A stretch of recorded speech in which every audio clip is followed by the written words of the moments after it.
Welcome viewers, this is 1Windshear. I want to make a couple announcements in this video, or cover just a few items. First of all, it's going to be a combination video.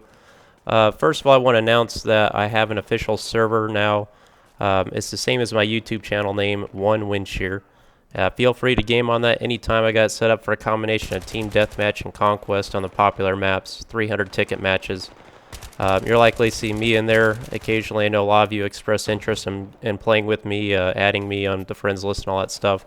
Unfortunately, I can't accommodate everybody on the PlayStation Network. My friends list is capped to a certain number of people, and I just can't add everybody that wants to play with me. So feel free to game on there anytime. You're likely to see a lot of my clan members on there as well, One World Order members. There'll be some changes in my clan as well, my clan structure. We're going to be reducing our overall clan member size to a more tight group of players that we're accustomed and play with routinely and know kind of on a first name basis. So besides that, I also want to talk about the Scar L. It's a weapon I put off reviewing for a long time, and you're going to see some nice gameplay utilizing this gun. This gun, I've attempted to use it in the past. It's not what I expected it to be. Unfortunately, I've had negative perceptions of this weapon in the past. I just don't think it does enough power. Now, I hate calling it the Scar L. Let's just come up with another name. Let's think of some more appropriate name. How about we call it, female name, of course. Let's address the Scar L from now on as Scarlet. Yeah, I like that. That flows good. But Scarlet here, it does. She does about 25 damage max, min 18, like most of the other assault rifles. Not much side-to-side recoil, so the loadout I recommend on this gun's a heavy barrel. And you really want to use this gun for medium to long-range engagements, so I think an ACOG scope really amplifies the effectiveness of this weapon. Again, it doesn't do as much damage as I would like it to do, but a lot of people argue that if it did do more damage, it would be overpowered. But I want to show here a few range clips of where this gun really shines. And this is a pretty nice little clip coming up here. I just dropped two enemies right there. They're pretty much all spawning here to my left. This is a common spawn point at the basically the long end of this match. Got a guy laying down prone here. I'm going to zoom on in. And again here, I don't know why people, what's the big hurry to revive your teammate that just died on Team Deathmatch? That's what I'm talking about, guys. Don't waste your time with reviving guys, especially out in the open like that. But these nice slow motion clips here, again, you can see how little recoil this weapon has vertically or horizontally. You can pretty much go full auto with it and not have to worry about the recoil getting out of control with it. And here I am just dropping about 6 players in a real short amount of time. That's half the team here. So, again, this gun can really shine in certain scenarios and situations. But it's, again, knowing the weaknesses of this weapon. You'll see it really fall short in close-range engagements versus, like, the F2000. You saw right there I was taking fire. I ducked down real quick, put out some health, and then I pop back up. Trying to increase my survivability as to the maximum extent possible in those scenarios. Is temptation you gotta basically force yourself to do to increase your survivability. Right here again, I love having cover like this. Look, I got this staircase here in front of me. I've got this this little pallet here in front of me, the building right here. I'm really nestled in here, and again with an ACOG scope I can really zoom in and pinpoint where I want my bullets to fall. And right here again, I just cheat death left, right. I know there's a sniper out there, but I'm really not too worried about him. I figured if he was a good sniper, he would have got me by now. So I'm addressing the higher priority threats, which are these guys in my immediate vicinity. Whipping out the 93R, picking up a medal here and there. Smart gameplay here, a lot of stuff going on. But again, it's all about setting yourself up and putting yourself in a position where your gun's going to have the advantage here.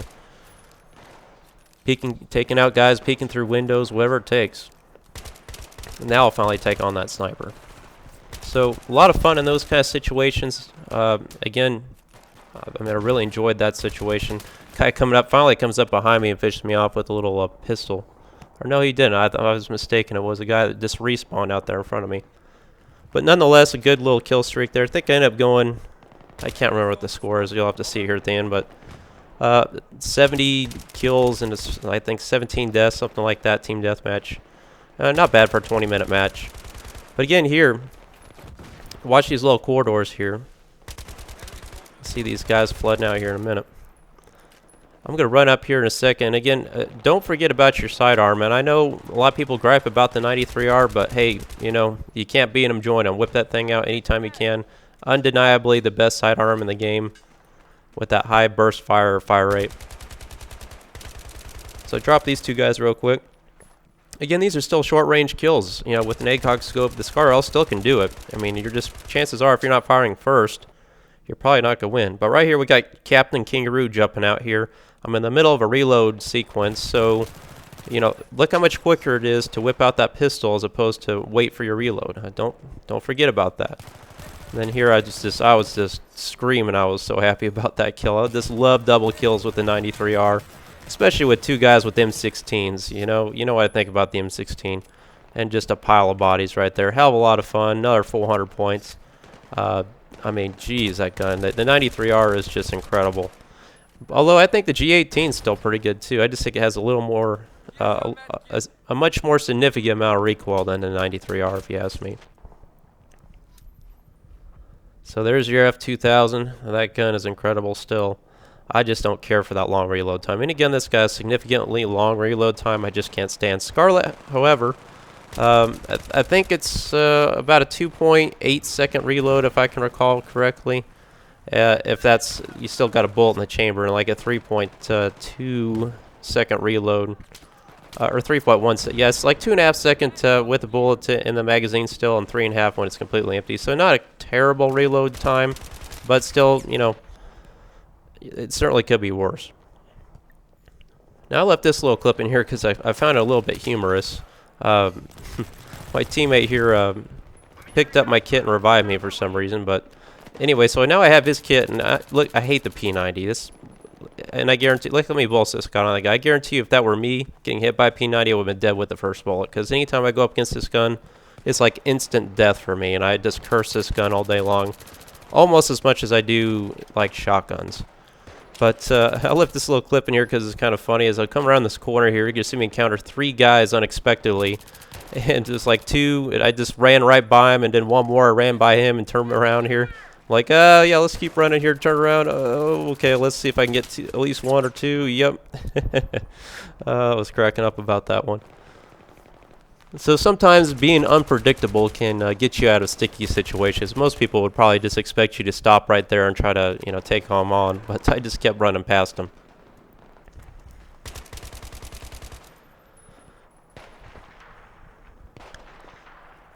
You know, Davamon Peak, that is, this map, a very hectic team deathmatch game mode. Lots of corners, lots of alleyways, very similar to a Call of Duty type of experience. So you got to keep your eyes up, and you got to keep moving, especially with the spawn systems around these corners. So you'll see I constantly move throughout this map, and I pick and choose places I like to oversee certain corridors. I always like to have an elevated perspective, and that gives me a tactical advantage over a lot of the opposition. Again, right there, just a beautiful headshot with this weapon. Instant kill. And I like this bird's eye view. Again, I can just kind of survey 360 degrees around me, and I've got somewhat of a cover advantage too. It's difficult for the enemy team to acquire me visually in that observation tower. And should I take fire, I can quickly duck down prone and shake off suppressive fire. But just like anything, your RPG bait, you know, a lot of those towers, so you don't want to stick around there too long. But as you can see, I'm not afraid to run around this map. I mean, again, you want to be smart about it, but same point in time, it does take a little bit of luck, because you got to be real careful on this map. You never know where the enemy team's going to be spawning. And yet, there's also tons of snipers on this map, especially in the mountains. It makes it pretty difficult for you just to run around freely. Especially when guys run around with an M98 like that. I mean, that gun, we all know how devastating that gun can be with its one-shot kill potential.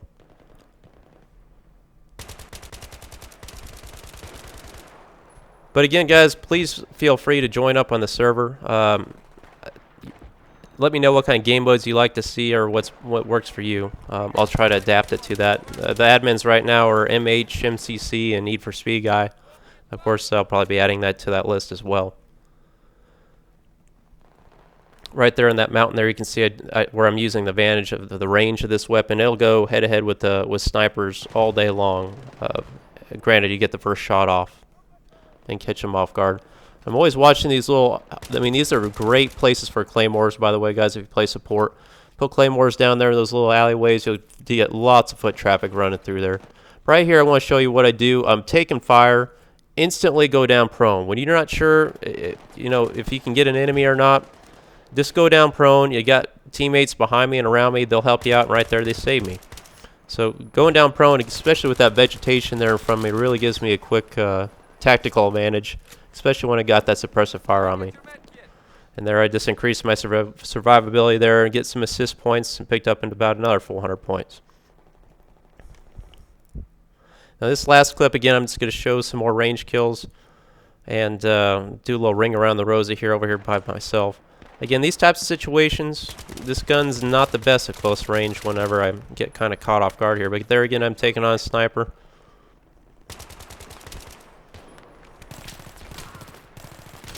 Wow, I don't even know what happened here. Knife swipe, beautiful. I mean, I was just panic wrapping the controller there and just got lucky with that forward knife swipe, killing that guy.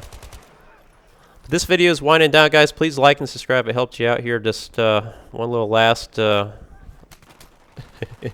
unfortunate feat here as I take on two guys here at once. I got him, but unfortunately not the guy behind him, even though I got bullets on target. Again, that's the problem with the SCAR. I think it's just a little bit underpowered, but overall a great weapon. If you like low recoil weapons, pick it up, give it a shot. Just keep in mind, keep it at medium long range. You'll do very well with it. Thanks for watching, guys. Look for our new server, 1Windshear on Battlefield. And good luck playing.